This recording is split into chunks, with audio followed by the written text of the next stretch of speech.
Igreja Batista Missionária Internacional apresenta Oásis do Deus Vivo.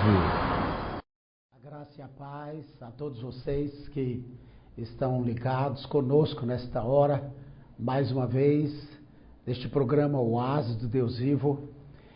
Nós queremos trazer para você a palavra de Deus ao seu coração. É a finalidade deste programa, que você receba uma porção da palavra de Deus, algo forte ao seu coração, algo que vai lhe dar a orientação, a direção, uma palavra que venha abençoar a sua vida. Nós estamos falando sobre o poder da palavra, e quando Deus nos dá uma palavra de Deus, uma palavra específica para um tempo específico, para uma pessoa específica, que é você, e mostramos que esta palavra de Deus, ela é capaz de nos arrancar do deserto, nos arrancar de uma situação difícil em que nós estamos vivendo. Na semana passada nós lemos Isaías 38, falando do rei Ezequias, que Isaías deu uma palavra rema para ele. Falamos de Efésios 6:17, que a espada do Espírito é a palavra rema, palavra de Deus. Falamos em Romanos 10:17, que a fé vem pelo ouvir e ouvir pela palavra, a palavra rema de Deus. Mateus 4, de 1 a 11, Jesus venceu Satanás quando ele disse: nem só de pão vive o homem, mas de toda a palavra, de toda a rema que sai da boca de Deus. Explicamos em Mateus 14, 22 a 33, que Jesus disse a Pedro que viesse ao seu encontro quando ele estava andando sobre as águas, e Pedro saiu do barco e entrou nas águas, pisou, andou sobre as águas, e nós mostramos ali que foi uma palavra rema de Jesus para Pedro, uma palavra específica de Jesus para uma pessoa específica, que era o apóstolo Pedro, no momento específico, que era no momento de tempestade. E aquela palavra deu a Pedro o fundamento, a base, a fé, para que ele pudesse provar esse grande milagre, ok? Então, hoje nós iremos continuar na segunda parte, falando sobre a palavra rema. Nós falamos também que João Batista, ele recebeu uma palavra rema quando ele estava no deserto, para que Deus, assim, começasse o seu ministério na vida dele, para que ele começasse algo grande na vida dele, e Deus começou algo na vida dele, porque nós sabemos que ele foi o precursor de Cristo, e a Bíblia diz que veio a palavra, veio o rema de Deus a João no deserto. Incrível, não é? Nós vemos como Deus, ele fala ao homem, ele fala ao coração do homem. Eu gostaria de ler um texto aqui muito interessante sobre Jesus, quando ele estava pescando. A Bíblia diz o seguinte: aconteceu que, apertando a multidão para ouvir a palavra de Deus, estava ele junto ao lago de Genezaré, e viu estar 2 barcos junto à praia do lago, e os pescadores, havendo descido deles, estavam lavando as redes. Então dá de entender que eles haviam terminado de pescar. Olha o que vai acontecer. E entrando num dos barcos, que era o de Simão, pediu-lhe que afastasse um pouco da terra, e assentando-se ensinava do barco a multidão. E quando acabou de falar, disse a Simão: faze-te ao mar alto, faze-te ao mar alto, e lançai as vossas redes. E respondendo Simão, disse-lhe: mestre, havemos trabalhado toda a noite, nada apanhamos, mas sobre a tua palavra lançarei a rede. Os discípulos haviam pescado, eles haviam jogado as redes, puxado as redes, mergulhavam no mar da Galileia para tirar as redes quando elas certamente embaraçavam em tocos, em pedras. Eles estavam cansados porque haviam trabalhado bastante, duramente, para adquirir o seu pão de cada dia, certamente apresentaram o seu peixe na praia pela manhã, onde os compradores apareciam para comprá-lo. E ali era a vida daqueles homens. Mas só que eles não tinham apanhado absolutamente nada. A Bíblia diz que Jesus apareceu, ele tomou o barco e fez uma mensagem, trouxe a palavra de vida, e depois ele disse: olha, Pedro, você vai jogar as redes, você vai lançar as redes. Pedro falou: Senhor, mestre, havemos trabalhado toda a noite, nada apanhamos. É interessante, quando nós estamos agindo na nossa vida, no nosso intelecto, na nossa vontade, na nossa capacidade, isso não é errado. Cada pessoa deve se esforçar, fazer o melhor, devemos nos aprimorar dentro da nossa área, do nosso campo, dentro daquilo que fazemos, devemos ir até o topo, fazer o melhor possível. Mas, às vezes, nem isso é o suficiente. Nós estamos vivendo dias difíceis, os dias de hoje, em que a humanidade não sabe o que fazer. Cura uma doença hoje, amanhã outra aparece. Inventa uma coisa hoje, aquilo que seria para bênção, traz desastre, confusão, e o homem não sabe o que fazer. E nós vemos aqui o apóstolo Pedro, experiente, pescador, filho de pescador, certamente neto de pescador. Ele trabalhou com seus colegas, aqueles homens que eram especialistas na sua área, na pescaria. E eles disseram assim: Jesus, nós trabalhamos a noite toda. A palavra aqui, mestre. Mestre quer dizer alguém que sabe o que faz. Isso é, Senhor, olha, eu sei que o Senhor é rei, entende de tudo, inclusive de pescaria. E eu vou te dizer uma coisa, nós não conseguimos nada. E o Senhor sabe que jogar as redes novamente seria perda de tempo. Mas, olha aqui, sobre a tua palavra lançarei a rede. Jesus deu uma palavra para Pedro aqui. E ele falou assim: olha, mas sobre a tua palavra, a palavra grega aqui para a palavra é rema. Diz: olha, sobre a tua rema, sobre essa palavra específica que o Senhor está me dando, que realmente vai haver peixe, vai haver uma grande pescaria. Então o Senhor está me dizendo, o Senhor está falando claramente comigo, eu estou recebendo essa palavra direcionada à minha pessoa, da tua boca, eu vou obedecer. E a Bíblia diz que quando eles lançaram as redes, houve uma grande pescaria. Nós sabemos que nós temos que fazer o melhor, nós temos que dar o melhor, mas às vezes nem isso é o bastante. Às vezes você está cansado, você fez tudo que podia, mas não está funcionando. É necessário que você pare e busque uma palavra de Deus.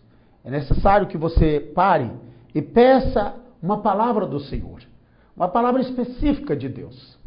Na semana passada, nós estávamos falando sobre a experiência que tivemos no seminário de Jim Swaggart, lá em Louisiana, nos Estados Unidos. Como ao assentar-me naquela cadeira ali, naquela poltrona, naquele seminário para pastores e evangelistas, aquele homem se dirigiu falando, o tema da mensagem foi João o Batista, quer dizer, João o batizador, João aquele que batiza. Mas Deus, Ele pode falar não somente com uma, duas pessoas, Ele olha você no meio da multidão e Ele separa. A Bíblia diz que uma certa mulher, uma vez, ela tocou Jesus. E quando ela tocou Jesus, Jesus diz: olha, de mim saiu virtude, de mim saiu poder. Aquela mulher ficou assustada, porque ela tocou apenas nas vestes de Jesus. Como é que ele saberia? E por incrível que pareça, quando você ouve aquilo ali, no português não vai dar para você perceber isso, mas no Novo Testamento, especialmente no Novo Testamento hebraico, quando aquela mulher toca as vestes de Jesus, ele diz assim: quem me tocou? E você sabe que no hebraico há quem para homem e quem para mulher. Faça o cálculo aí, qual foi a expressão que Jesus usou. Ele diz: quem foi que me tocou? Ele usou quem para mulher. A mulher tocou nas vestes de Jesus. Não, Jesus, ele sabia pelo Espírito Santo se era uma mulher, se era um homem, se era uma criança, um idoso que tocava. Ele diz assim, quem me tocou? Isso é, quem me tocou? Uma mulher me tocou. Se fosse um homem, ele usaria a expressão para o homem, quem me tocou? Mirri para mulher e mirru para homem. Ele usou para a mulher. Quem foi a mulher que tocou as minhas vestes? Então nós sabemos que Jesus, ele sabe, no meio de uma grande multidão, quem o toca de verdade. E quando você clama a Deus, busca o Senhor de todo o coração. Quando você clama ao Senhor com toda a sua força, com quebrantamento e humilhação, e clamando ao Senhor com força, você vai ver que Jesus vai dizer, você me tocou, de mim saiu virtude, você ficou curado, você ficou curado. Deus sabe quem o toca, Deus sabe quem se aproxima dele. Então, da mesma forma, eu ouvi falar de um colega, um colega meu de Belo Horizonte. Ele era um rapaz, ele tinha um coração muito, muito dedicado para as pessoas. Eu me lembro, estava compartilhando para a igreja, talvez ele esteja até nos ouvindo nesta hora, ele vai se identificar com esta palavra. Eu era seminarista, muitos anos atrás, em Belo Horizonte. Eu me lembro que ele era um rapaz assim de posse, eu era seminarista, não é? Passando uma luta muito grande e vivendo da fé, dependendo do Senhor. E ele disse assim, olha, João, eu vou mudar o meu guarda-roupa. Eu vou renovar todo o meu guarda-roupa e todas as minhas roupas são novas, são perfeitas, mas eu quero trocar todas as minhas roupas. Eu faço isso de vez em quando. E ele me convidou para um almoço na casa dele e ele diz, olha, a roupa que te servir é sua. Geralmente a gente tem muito cautela em vestir roupas dos outros e tal, mas aquele rapaz era um rapaz limpo, um cara que sabia o que era gosto, tudo dele era do melhor, ele tinha uma vida de excelência, no sentido literal. Eu era um seminarista e, além disso, era meu colega, meu irmão em Cristo, uma pessoa consagrada. Eu falei, tudo bem, eu só sei que depois do almoço, ele me levou para o quarto dele e eu fui experimentando as roupas dele. Eu sei que eu saí daquele lugar ali com 38, só de camisa, eu saí com 38 camisas. Aí eu levei para o seminário e ali distribuí para os meus colegas, porque todo mundo queria uma camisa bonita daquela, eu fiquei com uma apenas. Aí um colega de quarto chegou, estava para a rua, ele disse, olha, você não me guardou uma? Eu disse, olha, eu tenho mais uma aqui, e a única que eu tinha, aquela última que havia sobrado, eu passei para ele. Eu lembrei daquele rapaz, ele deu o melhor, ele estava dando algo de excelência. E ele tinha um coração muito bom para ajudar as pessoas. E um dia ele abriu a Bíblia e disse, Senhor, eu preciso de uma palavra do Senhor. Eu preciso que o Senhor fale comigo, porque o Senhor, eu preciso de uma palavra. Ele disse, Senhor, eu quero saber o que o Senhor pensa de mim. Eu quero saber o que há no teu coração a respeito da minha pessoa. E ele abriu a Bíblia e ele leu uma palavra que está em Atos capítulo 10, verso 3 e 4, que diz o seguinte, quase à hora nona do dia, viu claramente numa visão um anjo de Deus que se dirigia para ele e dizia, Cornélio, o qual, fixando os olhos nele e muito atemorizado, disse, que é, Senhor? E disse-lhe o Senhor, as tuas orações e as tuas esmolas têm subido para a memória diante de mim. Aquele rapaz era um homem de oração, era um homem de intercessão, ele não tinha nada nas mãos. Quando ele via uma pessoa necessitada, quando ele via que alguém precisava de algo, ele não media esforço, ele ajudava. E ele disse, Senhor, eu preciso que o Senhor me diga o que o Senhor acha de mim, o que eu estou fazendo. E ele ouviu esta palavra, não é verdade? A palavra foi essa, e disse-lhe, as tuas orações e as tuas esmolas, é pena que a gente tem uma ideia tão ruim de esmolas, mas esmola na Bíblia é uma coisa boa, não é verdade? Quando você vê uma pessoa na rua, um pedinte, Você diz, olha, alguém pedindo esmola ali. Ou quando você dá uma coisa que é pouca para uma pessoa, ou alguém assim, alguma coisa que não tem muito valor, alguém diz, olha, vai para lá, eu não preciso dessa esmola, não é verdade? E olha, é uma batida forte.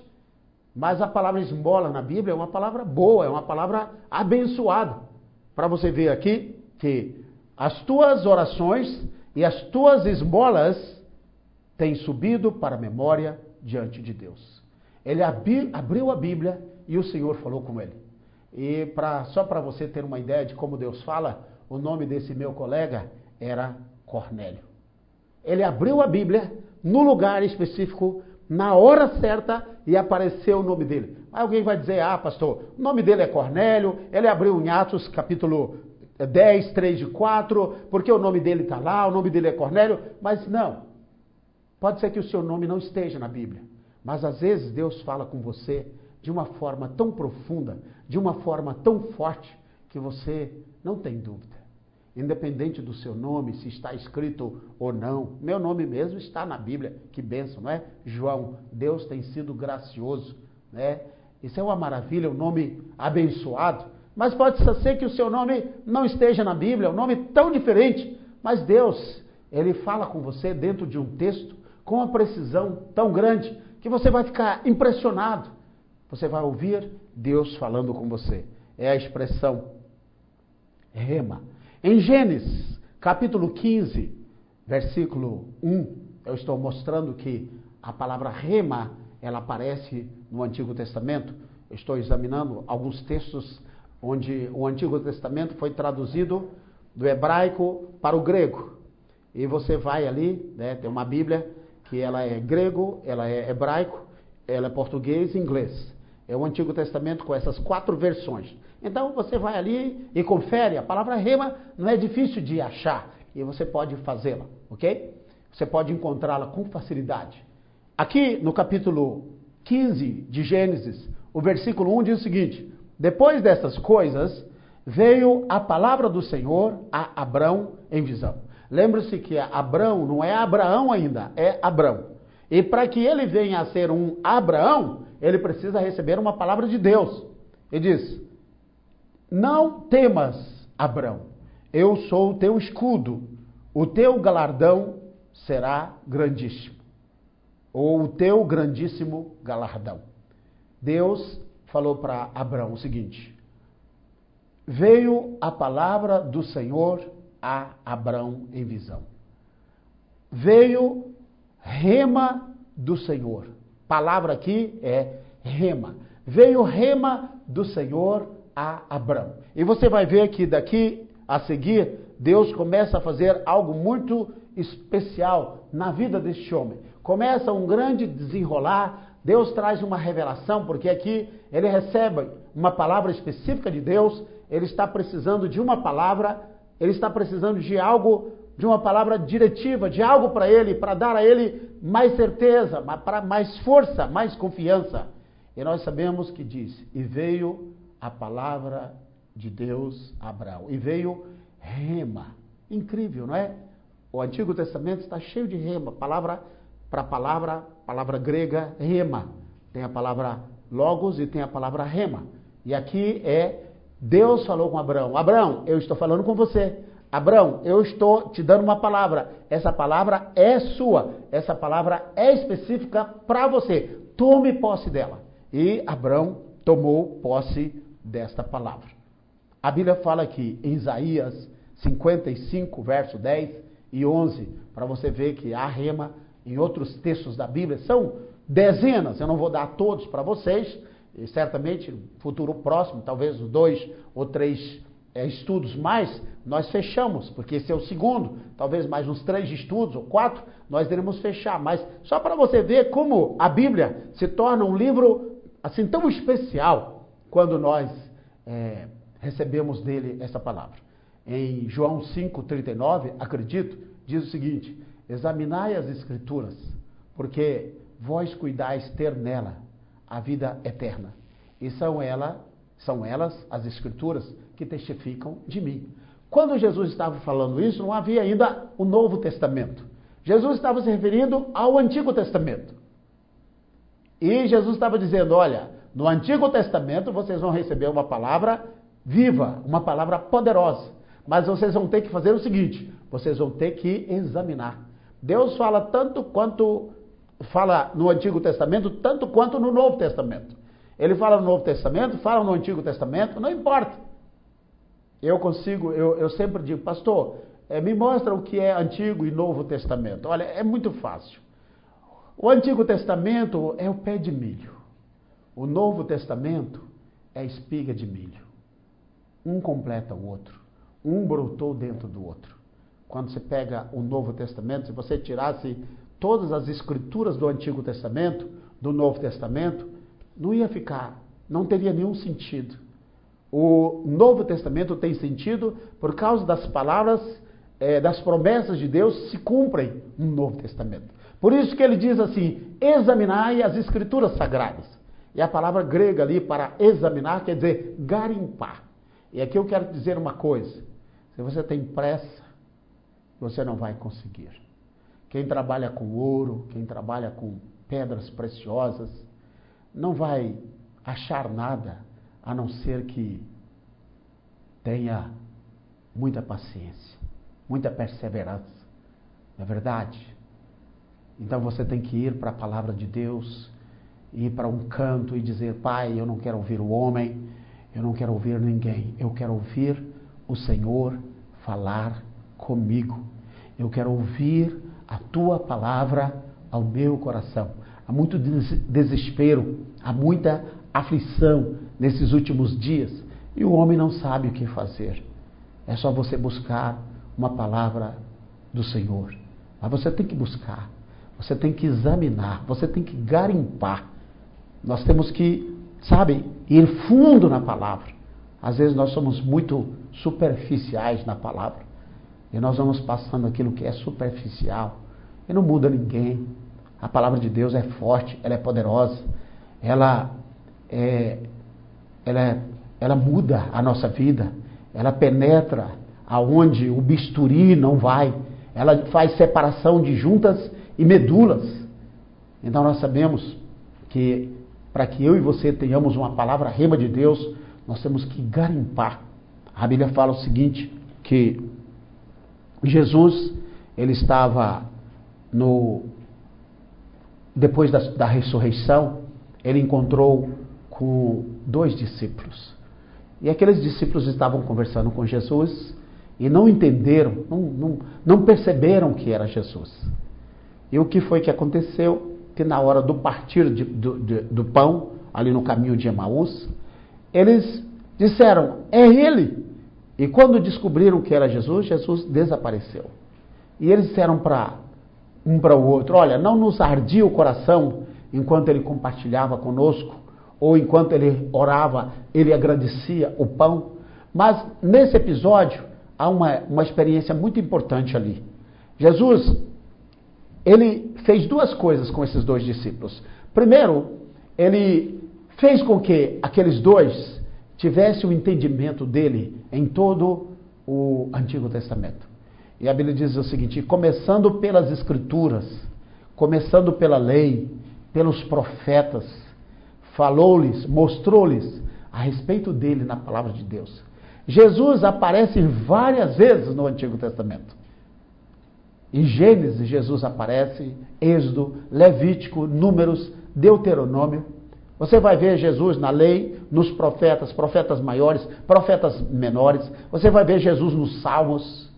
Você vai ver Jesus em Gênesis 1:1 até o último livro do Antigo Testamento, que na nossa Bíblia é o livro de Malaquias. E nós sabemos que Jesus estava ali. Quando em Lucas capítulo 24, ele falou, olha, eu vou lhes mostrar nas Escrituras a respeito da minha pessoa. E um pouco mais à frente, em Lucas 24, a Bíblia diz que Jesus lhes abre o entendimento. Deve ser uma coisa muito especial, não é verdade? Quando cai dos nossos olhos a escama e nós começamos a entender o que Deus quer para a nossa vida. Quando nós começamos a meditar, eu não sei quando foi que você pegou na Bíblia Eu não sei se você já perdeu a sua Bíblia, né? O povo de Deus tem costume de deixar a Bíblia na casa do Senhor e às vezes ficam lá 1 mês, 2 meses.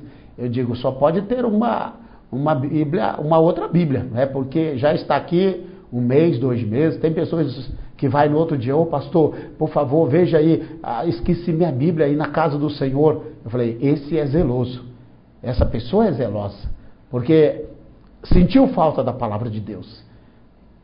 E nós sabemos que aquelas pessoas que têm sede da palavra de Deus, que buscam a palavra de Deus, aquelas pessoas que têm uma sede tremenda da palavra do Senhor, Deus vai falar aos seus corações. Então, rema é uma palavra de Deus, uma palavra específica de Deus para você. Então, a Bíblia é composta, é um livro, é o Logos, mas quando você abre e lê, ela se torna rema para você. Fechada, é como se fosse um livro qualquer. Mas quando você abre, você vai se identificando e vai dizendo, não, eu não estou entendendo o livro assim que foi escrito, não é? Que começou a ser registrado 1500 anos antes de Cristo, porque com o primeiro autor, que foi Moisés, que escreveu o Pentateuco. E você vai dizer, não, e esse livro fala comigo de uma forma tão clara, tão real, como se estivesse se dirigindo especificamente à minha pessoa. Mas é assim que a palavra de Deus funciona. É exatamente desta forma. Deus fala com você de uma forma profunda. Então, mas você tem que examinar, você tem que buscar.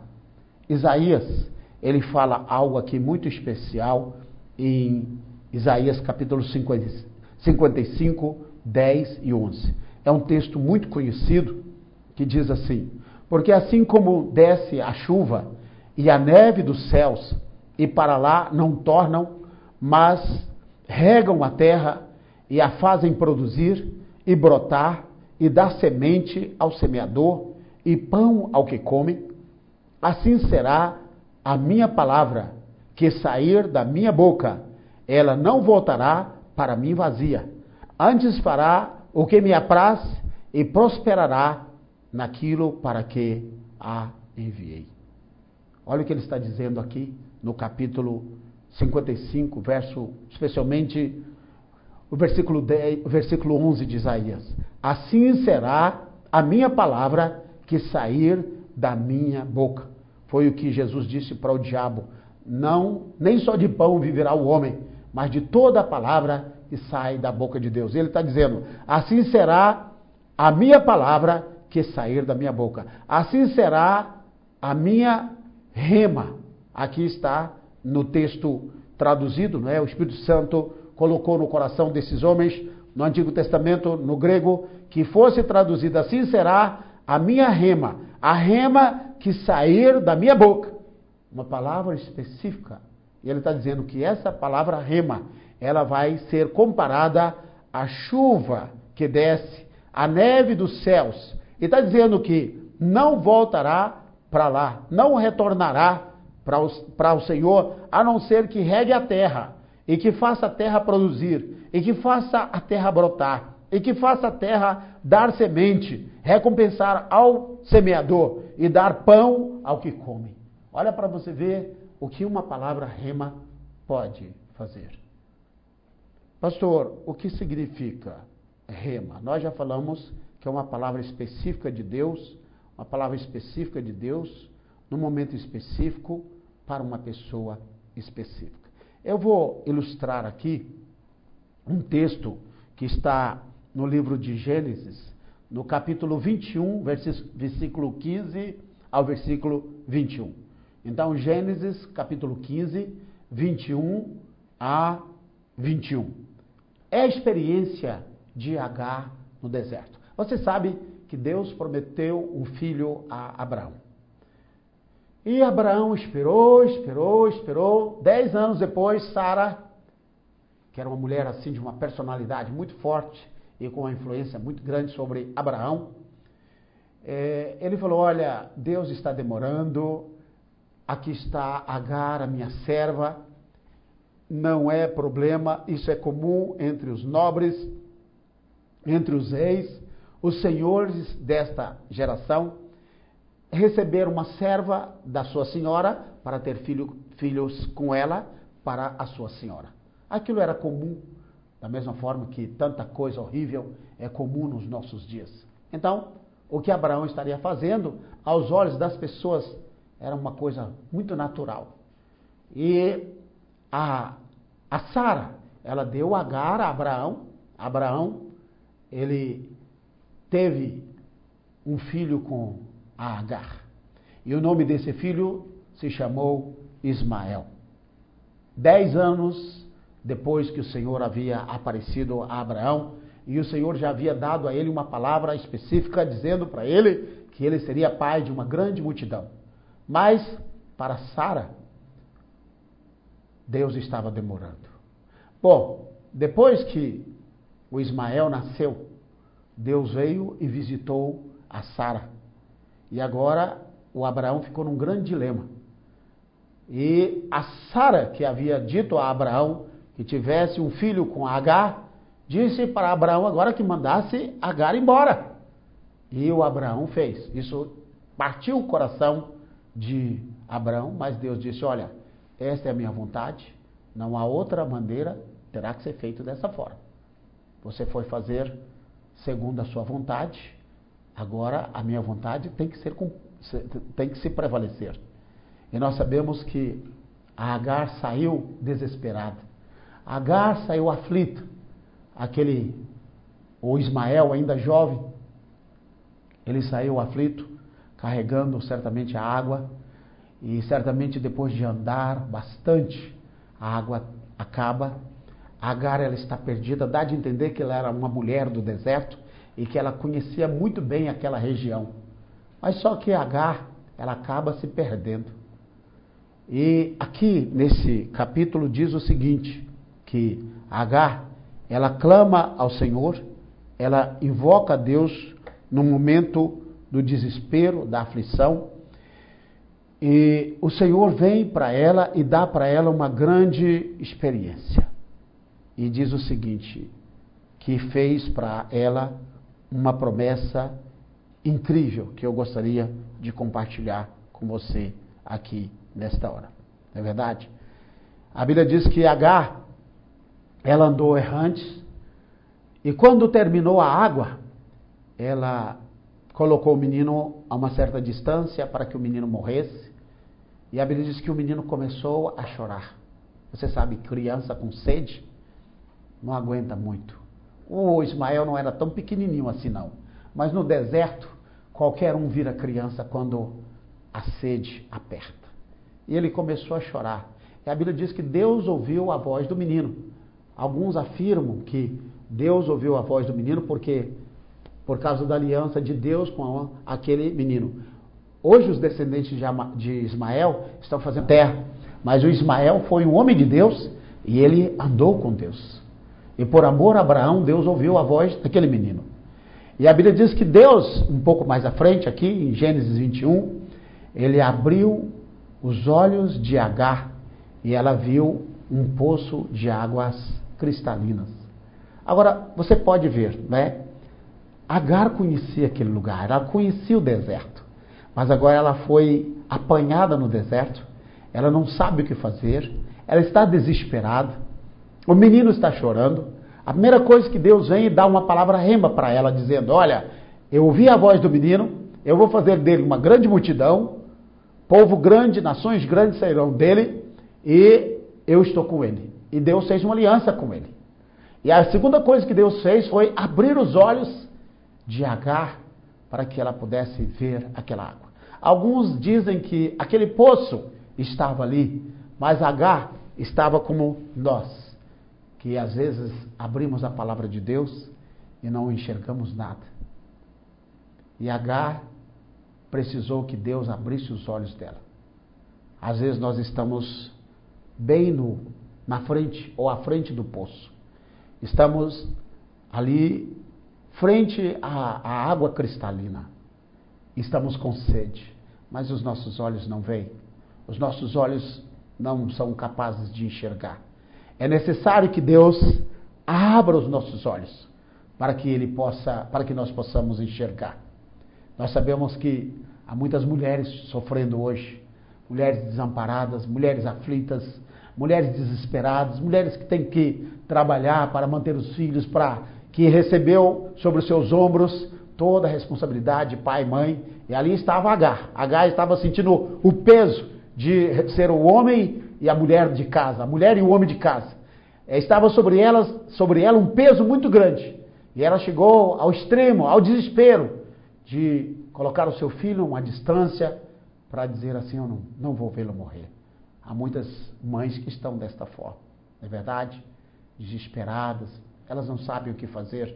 Os filhos estão aí no mundo, nas trevas, chorando e não sabem o que fazer. Ninguém pode fazer nada. Há muitas mães assim, há muitos pais assim, há muitas pessoas assim. E há outros também que dizem que não havia aquele poço, aquela água não estava ali. Alguns acham que Deus criou para Agar aquela fonte de água, para que ela e o garoto não morressem de sede.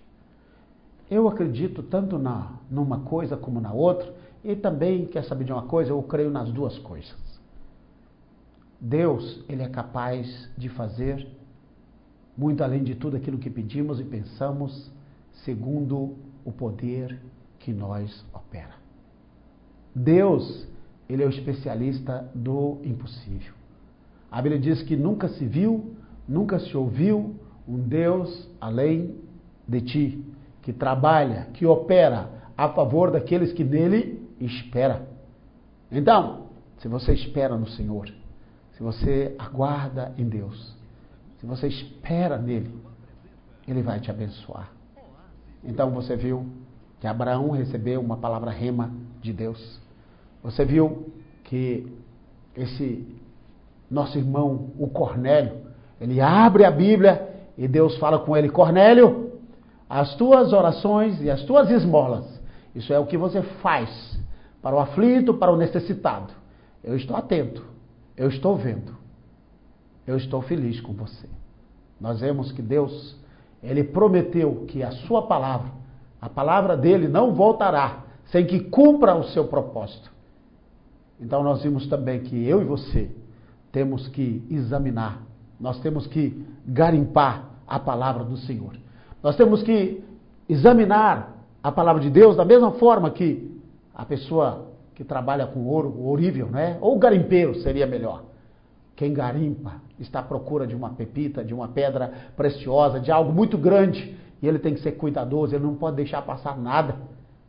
E quando nós garimpamos a palavra de Deus, Deus, Ele fala conosco, porque Deus é grande, Ele é poderoso, Ele é maravilhoso, Deus é capaz de nos abençoar, Ele ama tocar nas nossas vidas, Ele ama fazer milagres, sinais, prodígios na nossa vida.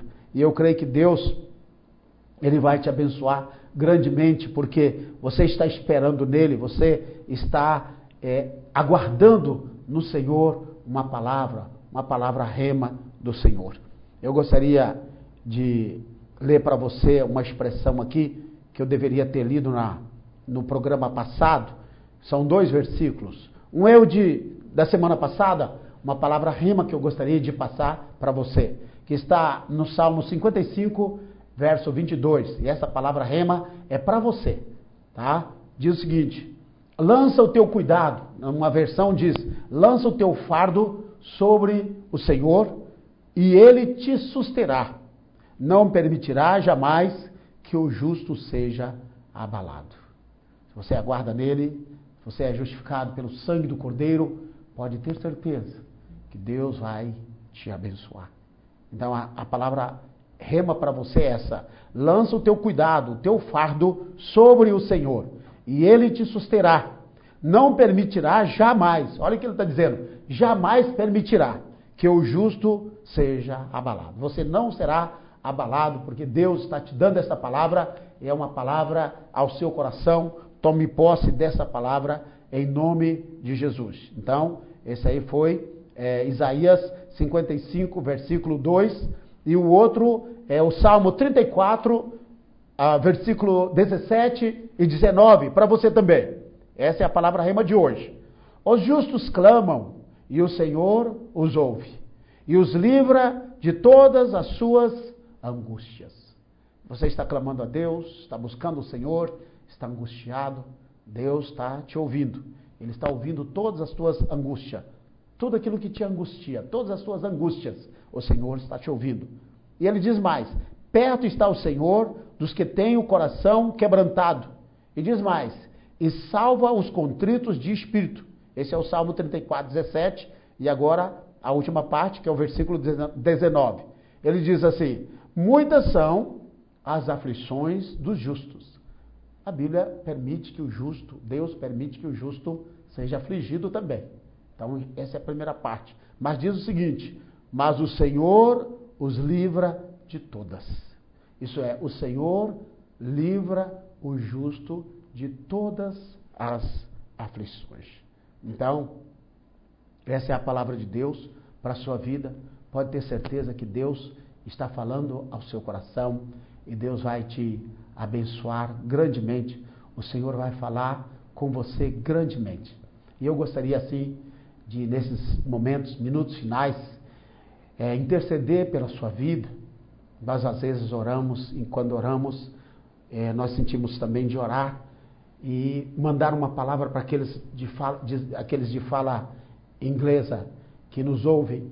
E nós queremos deixar uma palavra para você hoje. Aqui diz no Salmo 23, eu gostaria de ler o Salmo 23 para você que está me ouvindo, que sabe, aí bem distante, ok? Eu vou te dar esse versículo, esse Salmo, o Salmo 23 em inglês, para que você possa receber esta palavra e Deus falar ao seu coração, ok? Mas antes eu gostaria de orar com você e orar por você nesta hora. Então, prepare o seu coração neste momento, que nós vamos clamar ao Senhor e orar a Deus para que Ele possa te dar a palavra específica, para que Ele possa te dar a palavra rema ao seu coração. Este problema que você está enfrentando, esse desafio, qualquer que seja, doença, enfermidade, pode ter certeza, Deus vai te abençoar. Vamos orar ao Senhor nesta hora. Pai, em nome de Jesus, nós te agradecemos porque o Senhor é grande, porque o Senhor é poderoso, porque o Senhor é maravilhoso. Senhor, nós te agradecemos porque o Senhor é vivo, porque o Senhor ouve a nossa oração. Pai, Ezequias orou, se humilhou, clamou ao Senhor, e o Senhor deu a ele uma palavra em resposta à aflição do seu coração. E o Senhor deu a ele mais 15 anos de vida. O Senhor também, Pai, diz que a palavra que sai da tua boca não voltará sem que haja cumprido o seu propósito. Nós cremos, Senhor, que quando nós examinamos a palavra divina, a palavra do Senhor, que é a espada do Espírito, ó Senhor, quando nós recebemos esta palavra no nosso coração, Deus opera na nossa vida. O Senhor faz com que as trevas, Pai, sejam derrotadas e o nome do Senhor seja engrandecido. Muito obrigado por esta hora. Muito obrigado, Senhor, por todos aqueles que nos ouvem neste momento. Senhor, nós apresentamos aqueles que estão distantes, aqueles que estão, Pai, longe. Ó Pai, aqueles que estão no desespero, na aflição. Aqueles que entraram em contato, aqueles que estão buscando uma palavra, uma resposta, como Agar, que está buscando uma palavra para o seu filho, que está vendo o seu filho indo para o caminho da destruição, da derrota, do mal, e não pode fazer nada, como Agar, que estava vendo o Ismael morrer sem água, morrer com sede, e nada podia fazer. Pai, da mesma forma como o Senhor ouviu Agar, da mesma forma como o Senhor ouviu aquela mulher, Senhor, da mesma forma que o Senhor ouviu e tem ouvido muitas mulheres que estão debaixo de um jugo, debaixo, Senhor, de um fardo pesado, Senhor. Ó Pai, nós pedimos agora que o Teu nome seja engrandecido. Em nome de Jesus. Em nome de Jesus. Ó Pai, em nome de Jesus. Senhor, abençoa, abençoa, abençoa na autoridade do Senhor. Abençoa na autoridade do Deus vivo. o Deus Todo-Poderoso. Pai, olha para o aflito, para o desesperado, por aquele que está errante, por aquele que está afastado dos teus caminhos, por aquele que saiu, Senhor, dos caminhos do Senhor, está no pecado, na lama, na orgia, na feitiçaria, na idolatria, aquele que está amarrado pelas forças do mal, pelas trevas, pelo poder do diabo. Ó Pai, que no nome de Jesus, que essas pessoas agora recebam a revelação divina, a palavra do Senhor. Ó Pai, enquanto eles estiverem meditando, lendo, quando abrirem a Tua palavra, ó Senhor, eles possam receber uma palavra rema do Senhor, uma palavra, Senhor, de instrução, de direção, uma palavra de revelação, uma palavra de bênção, uma palavra de maravilhas, Pai. Muito obrigado por esta hora, Pai. Muito obrigado. Abençoe todos os ouvintes, Pai, todos aqueles que nos ouvem, todos aqueles que nos assistem, ó Pai, todos aqueles que estão conectados, Senhor, nessa web TV, que o Senhor possa derramar sobre eles a bênção, a misericórdia, o shalom do Messias, do Deus de Abraão, de Isaque e de Jacó. Em nome de Jesus, amém, amém, aleluias. Deus te abençoe. Nós ficamos por aqui com mais um programa Oásis do Deus Vivo. E com a ajuda do Senhor voltaremos na próxima semana trazendo a você mais uma palavra do Senhor, ok? Continue ligado, visite o nosso site, se você quer conhecer mais o nosso trabalho, visite o nosso site www.ibmi12.com.br. Você vai ter acesso a mensagens gravadas. Nós temos um estudo do livro do Apocalipse, capítulo por capítulo, e você vai ser grandemente abençoado. Então, no nosso site, vai lá na parte de áudio, na parte de vídeo, das mensagens, e você vai ter muita coisa especial, e Deus vai falar grandemente ao seu coração. Fique na paz e que o shalom do Senhor, a bênção de Deus, esteja com você. Igreja Batista Missionária Internacional apresentou Oásis do Deus Vivo.